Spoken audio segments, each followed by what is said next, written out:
खै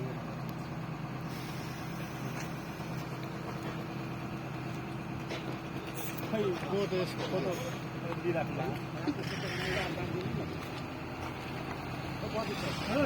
ग्रुपमा चाहिँ पर्दिन र उनीहरूको चाहिँ डोलर किनेर भन्ने आउने भयो नि सन्देश यस्तो भालो लाग्यो बाटो खानेहरू भन्नु बुझ्दैन नि मान्छे किन बोल्ने हो सुरु काटेको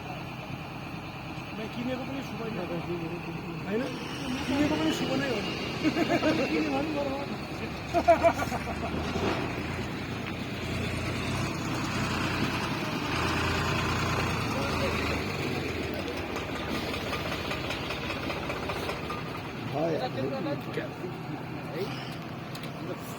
मेरो मोबाइल त छोड है एउटा आइफोन किन्नु नि त यार तपाईँले त सबभन्दा बढी भिडियो खिच्नु तपाईँले केही किन भन्दा तपाईँ त अवश्य सबैभन्दा फोटै नखिच्दिने केही किन्दैन मोबाइल थोत्रो आएर माग गर्ने छैन